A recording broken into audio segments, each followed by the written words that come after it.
ਸੇਵੀਆਂ ਦੇ ਵਿੱਚ ਆਂਡੇ ਪਾ ਕੇ ਦੁੱਧ ਦੇ ਵਿੱਚ ਪਕਾਈਆਂ ਤੇ ਬਾਸਮਤੀ ਦੇ ਜ਼ਰਦੇ ਦੇ ਵਿੱਚ ਛਿਲ ਗਿਰੀਆਂ ਪਾਈਆਂ।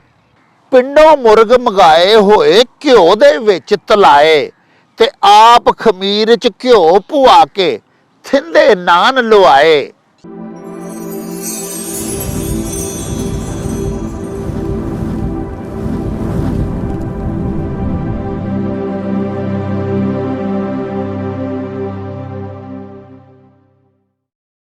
प्यारे वेखण वालिओ, तुहानूं सारिआं नूं ते तुहाडे लगदे लाणिआं नूं साडे वल्लों छोटी ईद दियां ईद उल फितर दियां ढेर मुबारकां होण।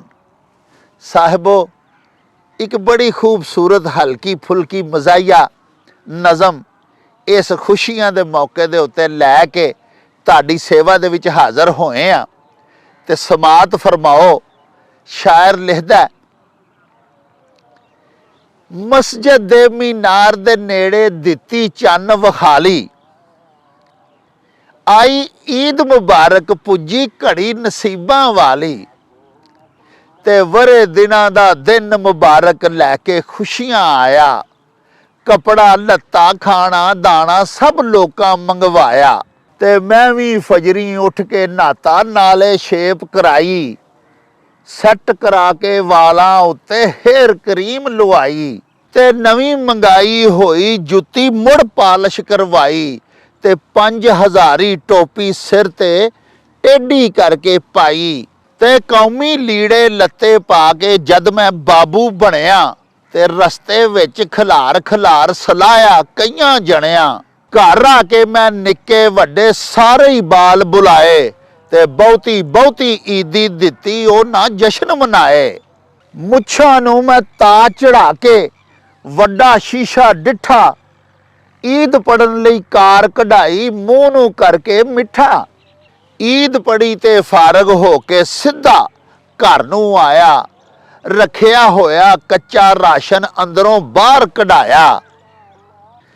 सेवियां दे विच आंडे पा के दुध दे विच पकाइयां ते बासमती दे जरदे दे विच छिल गिरियां पाइयां।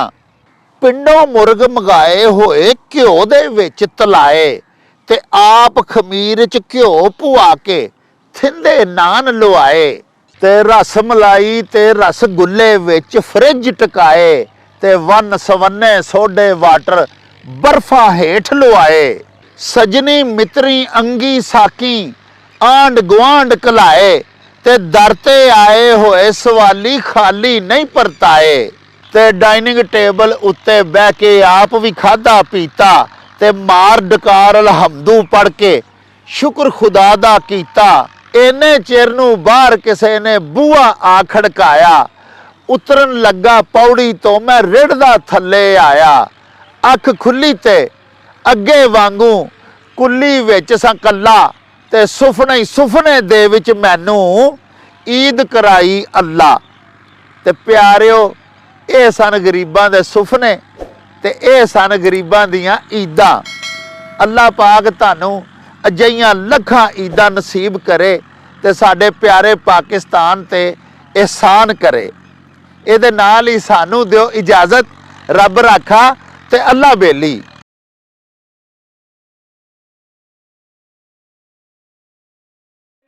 ओ चल मेरे नू चली।